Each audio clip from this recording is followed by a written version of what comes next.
Iya, puji Tuhan, selamat pagi. Salam sejahtera dalam kasih Tuhan Yesus Kristus. Pagi hari ini kita bersyukur kepada Tuhan. Oleh kemurahan Tuhan kita bisa bersekutu, beribadah bersama. Puji Tuhan. Kita akan merenungkan firman Tuhan pagi hari ini yang terambil dalam Lukas pasal yang ke-8.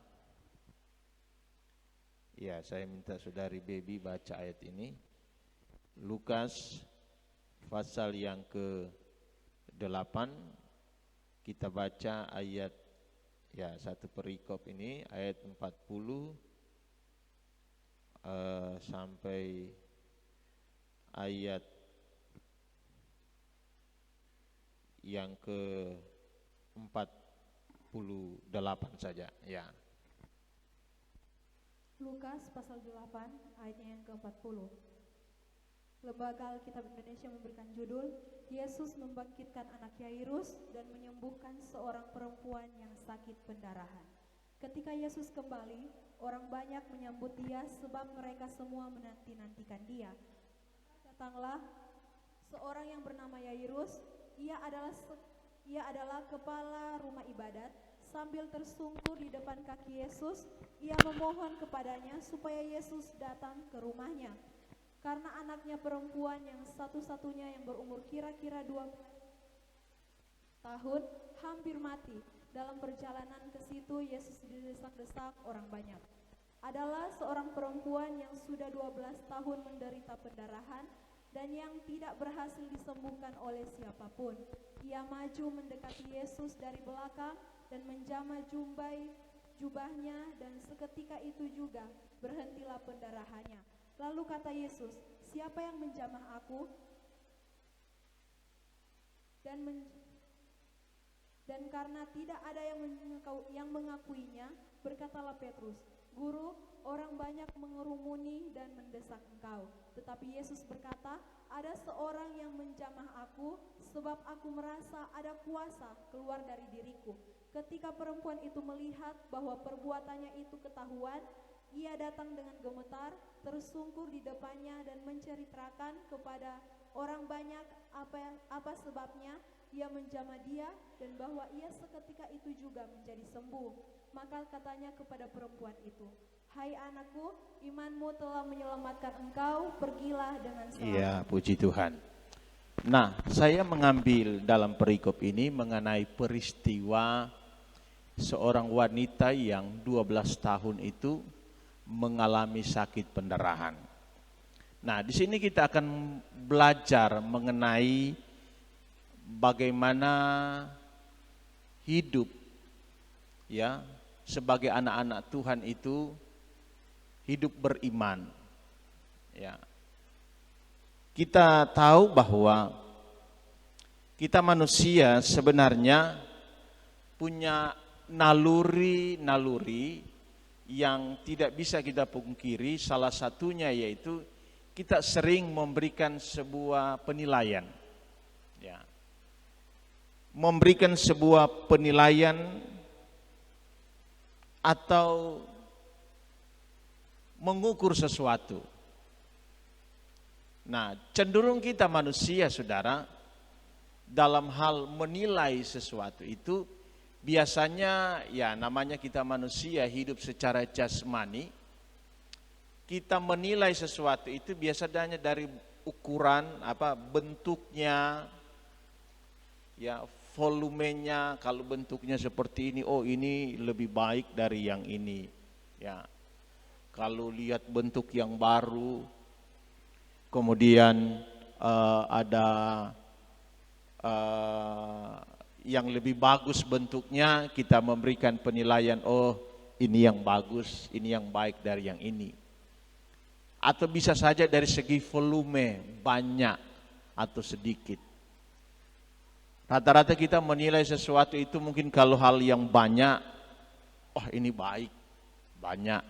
Ya, pernah satu waktu saya makan dengan seseorang di rumah makan, ya saya heran ya, rumah makan itu makan soto tapi nasinya dikasih 2 piring 1 orang. Saya heran, ini kok nasinya 2? Wah, saya bilang sama rekan saya, ini kalau orang Manado yang dapat, apalagi orang Kakas, dorong bilang mantap ini rumah makan. DP nasi 2 piring. Kenapa dorong enggak taruh di tanpa nasi saja, tapi 2 piring nasi ya? Memang manusia menilai dari segi bentuk, volume, ya banyak tidaknya, kemudian dari segi jenisnya. Sehingga penilaian manusia itu berakibat bisa saja ya, kalau yang banyak kita nilai bagus dan kita anggap itu sesuatu yang istimewa, sesuatu yang penting. Begitu dia sedikit, ya kita nilai tidak baik dan bisa saja kita anggap remeh, ya kita sepelehkan. Ah, kamu jemaat kecil, jumlahnya berapa? Cuma berapa kakak? 2 kakak, 1 kakak. Biasanya begitu. Ya, kamu sedikit yang kamu bawa, sedikit yang kamu berikan, biasanya sepele. Sehingga kita melihat kalau orang-orang susah, ya, kalau orang-orang yang tidak punya apa-apa, seringkali kita sepelekan. Kita anggap enteng. Begitu ketemu dengan orang yang banyak duit, orang yang kaya, wah kita hormati seperti, ya, luar biasa. Kita anggap penting, kita anggap istimewa. Ini yang terjadi karena manusia menilai sesuatu dari segi tadi, ya, yang saya katakan, bentuknya, ya, volumenya, jenisnya, sehingga sikap menganggap remeh itu tidak bisa terhindar atau tidak bisa dihindari. Ini yang terjadi, saudara. Nah, kita belajar hari ini. Sebagai anak-anak Tuhan, kita tahu bahwa Tuhan kita besar, Tuhan kita berkuasa. Selalu disampaikan lewat khotbah. Tuhan kita penuh dengan mujizat. Tuhan kita bisa memberkati, bisa membuka jalan atas persoalan kita, menyembuhkan sakit penyakit. Semua itu kita sudah tahu. Tetapi dalam menjalani hidup sebagai anak-anak Tuhan, seringkali yang terjadi ada hal-hal yang kita anggap remeh, yang kita pandang enteng. Karena sebenarnya, ya, manusia pada umumnya itu mudah sekali untuk meremehkan sesuatu. Gampang sekali untuk memandang enteng sesuatu. Apalagi kalau kita nilai itu dari segi ukuran banyak dengan tidak, wah sudah, pasti itu yang terjadi. Kita anggap enteng. Nah, kita belajar dari peristiwa di mana seorang wanita yang mengalami sakit pendarahan 12 tahun, dia mengalami satu mujizat yang luar biasa karena dia belajar tidak memandang enteng sesuatu, tidak meremehkan sesuatu. Apa yang dia lakukan? Ya, di dalam ayat 44, ya, ini tindakan seorang wanita ini, ya. Di sana ditulis demikian, ia maju mendekati Yesus dari belakang dan menjamah jumbai jubahnya. Jumbai, ya, bagian dari baju yang terurai, ya, yang terurai, ya. Mungkin dia pegang ujungnya, dia jamah, dia pegang, dia sentuh. Kalau melihat baju Yesus ini tidak ada yang istimewa, sama dengan baju murid-murid orang-orang yang berkerumun saat itu. Sama, tidak ada yang istimewa. Kalau dikatakan bahwa saat itu orang berdesakan, banyak yang tersentuh atau menyentuh baju Yesus paling. Banyak. Kalau berdesak-desakan, tanpa sadar kita sudah menyentuh. Tidak ada istimewa, tapi kita lihat baju Yesus ini memberi kesembuhan bagi wanita ini.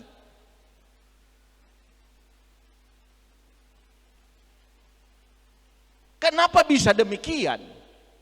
Karena wanita ini belajar tidak menyepelekan sesuatu terhadap Yesus. Tidak menganggap enteng. Sekalipun hanya baju Yesus, ujung dari baju Yesus. Tetapi itu dia tidak anggap sepele. Dia katakan asal ku jamah saja, ya.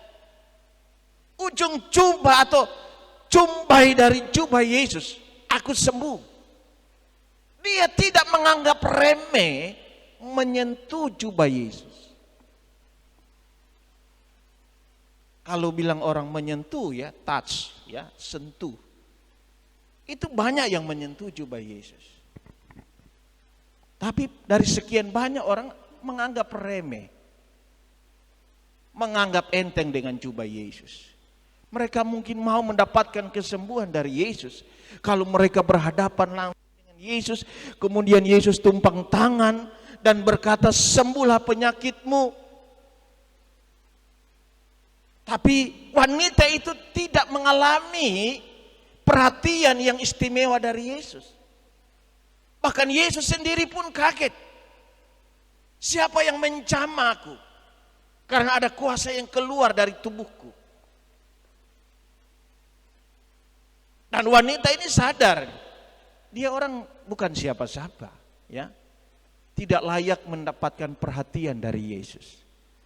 Tetapi apa yang dia lakukan?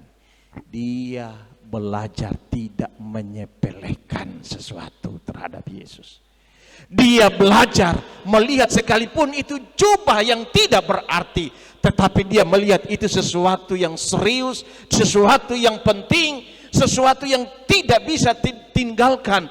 Dan dia memegang jubah Yesus yang tidak ada apa-apanya, tapi apa yang terjadi karena kesungguhannya, ya, karena dia tidak menyepelekan, menganggap enteng.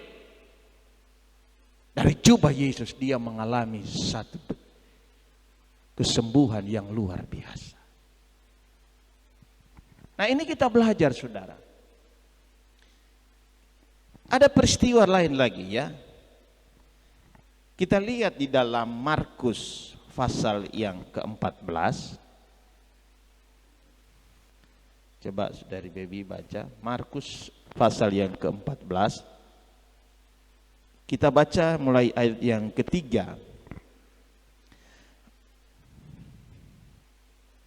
sampai ayat yang ke-8,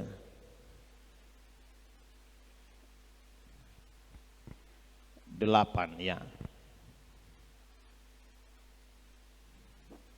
Markus pasalnya yang ke-14 ayat yang ketiga. Ketika Yesus berada di Betania, di rumah Simon si kusta, dan sedang duduk makan, datanglah seorang perempuan membawa suatu buli-buli pualam berisi minyak narwastu murni yang mahal harganya. Setelah dipecahkannya leher buli-buli itu, dicurahkannya minyak itu ke atas kepala Yesus.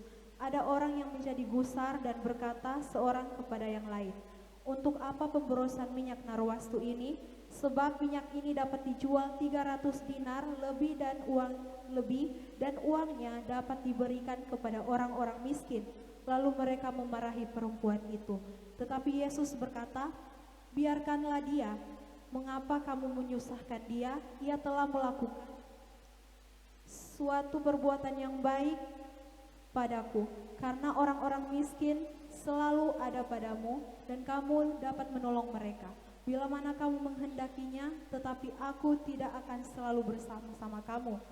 Ia telah melakukan apa yang dapat dilakukannya, tubuhku telah diminyakinya sebagai persiapan untuk penguburan. Ya, kita melihat, ya, di sini ada seorang wanita. Kalau di dalam Injil yang lain, ya, Yohanes, ini adalah Maria, ya, saudara dari Marta, ya. Apa yang dia lakukan? Ya, Dia mengurapi Yesus dengan minyak. Memang minyak ini dari segi harga mahal. Mahal. Ya, tapi apa yang dilakukan wanita ini atau Maria ini? Ya. Dia meminyaki Yesus tidak hanya sebatas dia meminyaki, ya, mengurapi, menggosok. Mengurapi itu artinya menggosok, ya. Menggosok. Ya. Kalau kita orang lihat tukang uru, kalau pakai minyak, ya, kalau orang Ibrani bilang itu tukang uru sedang mengurapi, menggosok. Ya, jadi kalau minyak urapan itu minyak yang digunakan khusus untuk magoso, ya. Orang Bunta bilang mau bagosok, gosok. Ya, kalau dulu zaman Israel benda-benda di kemah pertemuan itu diurapi, artinya digosok, ya, dilemuri dengan. Ya, itu pertanda supaya Tuhan berkenan. Ya. Setelah perjanjian lama maka minyak urapan tidak lagi alkitabiah, yang artinya tidak lagi, karena Yesus sebagai orang yang diurapi telah mengurapi kita. Ya. Jadi kalau ada orang yang datang dengan minyak urapan, tolak itu. Ya, itu tidak alkitabiah, sudah tidak sesuai dengan pengajaran yang sebenarnya. Karena Yesus telah mengurapi kita, maka kita tidak perlu lagi minyak urapan. Ya. Supaya saudara tahu, ya, itu pengajaran yang sebenarnya. Nah, di sini kita lihat wanita ini melumuri Yesus dengan minyak narwastu yang mahal. Tapi bukan hanya sebatas melumuri, ya, dia membasuh sampai pada kaki Yesus dengan minyak. Dia gunakan rambutnya. Mungkin Maria ini rambutnya panjang, ya. Mungkin sama dengan Maria Sumampo, DP rambut panjang, ya. Dia lumuri, dia gosok dengan rambut. Tetapi apa yang terjadi? Kita lihat, ya, bagaimana manusia memberikan penilaian. Salah seorang, ya, murid Yesus di Injil yang lain ini ditulis si Yudas Iskariot. Ya. Dia lihat ini sesuatu yang dia anggap remeh. Ini pemborosan saja, tidak penting. Dia remehkan perbuatan dari Maria ini. Dia anggap enteng. Ngapain kamu gosok-gosok begitu Yesus punya kaki dengan rambutmu? Tidak penting itu. Lebih baik itu minyak dijual. Dia lebih pentingkan itu minyak. Nah, inilah manusia, ya, terkontaminasi dengan sifat materialistik. Ya, sehingga segala sesuatu dipandang hanya sebatas materi. Dia bilang lebih baik itu minyak dijual dan dibagi-bagikan kepada orang miskin. Tidak ada yang salah kalau jual bagi ke orang miskin. Tapi kita lihat sikap dari salah satu murid ini menganggap remeh, menganggap enteng apa yang dilakukan wanita ini. Tapi justru Yesus tidak membenarkan itu. Justru Yesus katakan ini sesuatu yang mulia, ya. Ayat 6, tetapi Yesus berkata, biarkanlah dia. Mengapa kamu menyusahkan dia? Ia telah melakukan suatu perbuatan yang baik padaku.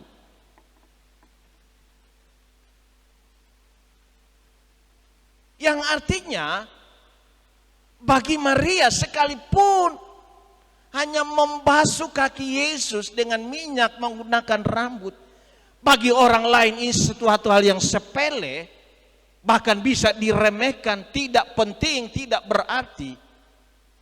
Tetapi wanita ini melakukannya dengan tulus hati dan dia dibenarkan oleh Tuhan. Tapi salah satu murid yang protes, sekalipun dia punya solusi baik bagi ke orang miskin, tidak dapat penilaian yang baik. Ya, kita lihat, ya, kita belajar, saudara, jangan meremehkan sesuatu kalau kita lakukan untuk Tuhan. Aduh, Bro Den, cuma ini yang kita boleh bikin untuk pekerjaan Tuhan, kasihan. Tidak ada apa-apa. Jangan anggap itu remeh. Ada seorang jemaat dari salah satu sidang pernah antar, waktu itu antar ubi atau pisang, saya lupa. Dia datang, Bro, antar ini, cuma ini kasih yang Saya bilang tidak. Biar ini ubi yang orang tidak tahu makan, orang bilang ini makanan orang kampung, ya, makanan orang susah, tapi karena engkau memberinya, ya, di pastori, ini sesuatu yang istimewa. Jangan anggap remeh, jangan rasa minder. Kita belajar, saudara, karena sesuatu yang kita lakukan untuk Tuhan, dan kita lakukan itu dengan tulus hati, dan kita lihat itu sesuatu yang istimewa, yang mulia di hadapan Tuhan, kita tidak remehkan, saudara akan melihat mujizat, pertolongan Tuhan, lawatan Tuhan, dan berkat Tuhan di balik apa yang saudara lakukan. Iya. Jangan pikir, waduh saya tidak bisa apa-apa, saya tidak tahu main musik, saya tidak bisa WL, saya tidak bisa singer, saya tidak bisa khotbah. Tidak ada, saudara. Bukan berarti saya khotbah kemudian saya lebih dari saudara. Jangan terpengaruh dengan cara penilaian manusia. Oh kalau dia WL, hebat dia. Kalau ngana cuma bawa kolektan, tidak terpakai ngana. Jangan, saudara. Belajar untuk tidak meremehkan sesuatu yang kita lakukan untuk Tuhan. Karena jika kita lihat itu sesuatu yang istimewa, maka kita akan melihat mujizat Tuhan. Dan ini dialami oleh wanita-wanita ini, saudara. Kita belajar, saudara, ya. Cuma ibadah wanita, malas. Kalau KKR, pergi. Kalau ulang tahun, pergi. Cuma ibadah wanita, ibadah pria. Apalagi cuma doa puasa, jangan anggap remeh, saudara. Ya. Karena Tuhan punya penilaian beda dengan manusia. Jangan anggap remeh. Belajar, saudara, menghargai sesuatu yang saudara lakukan untuk Tuhan. Biar saudara cuma datang doa puasa, datang berdoa. Mungkin kegiatannya tidak spektakuler seperti KKR Benny Hinn, John Hartman, siapa? Gilbert. Jangan sepele. Karena ingat, di balik hal-hal yang sepele bagi manusia, di sana jika saudara lakukan dengan tulus hati dan saudara menghargai, di sana terdapat mujizat dan lawatan Tuhan. Seperti wanita yang sakit 12 tahun pendarahan. Dia tidak menyepelekan baju Yesus. Bagi orang lain hal sepele. Tapi dia tidak. Dia anggap itu sesuatu yang penting. Dan dia lakukan dengan imannya kepada Tuhan. Justru dia melihat mujizat Tuhan, ya. Dia mengalami mujizat yang dahsyat luar biasa, lebih dari orang-orang yang berkerumun dengan Yesus, yang mau cari perhatian dari Yesus supaya Yesus ngomong dengan saya langsung dan berkata sembuhkan. Dia mengalami hal luar biasa. Jadi jangan pandai enteng, ya. Para pelayan-pelayan Tuhan jangan anggap remeh, ya. Saudara ditugaskan bawa kolektan, ya, pegang multimedia, ya, WL, singers, hargai itu sebuah tugas yang mulia. Makanya kalau para pelayan-pelayan dulu, ya, saya lihat semangat pelayan-pelayan itu beberapa tahun lalu kalau mau melayani, mereka datang doa puasa Jumat, mereka bergumul, saya lihat ini mulai sepi ini pelayan-pelayan Tuhan ini, ya. Jangan anggap itu cuma sekedar tampil saja, tidak. Kalau saudara lakukan dengan sungguh-sungguh dan dengan tulus hati, dengan mempersiapkan diri yang baik, saudara akan melihat berkat Tuhan ada atas pelayananmu. Dan pelayanmu diberkati, dijadikan saluran berkat oleh Tuhan. Mari hargai itu saudara. Ya, hargai itu dengan baik. Mungkin hanya dikasih tugas kolektan, tapi itu sebuah tugas yang mulia. Jangan anggap enteng. Sekalipun cuma ibadah pria, ibadah wanita, doa, puasa, jangan anggap enteng. Karena di balik hal-hal yang sepele bagi manusia, di sana justru terdapat sebuah mujizat yang luar biasa. Pagi hari ini saya mau ngajar jemaat Tuhan, ya, supaya kita berkenan kepada Tuhan. Jangan menyepelekan sesuatu yang kita buat untuk Tuhan. Kita belajar menghargai dengan baik, maka kita akan diberkati oleh Tuhan. Puji Tuhan.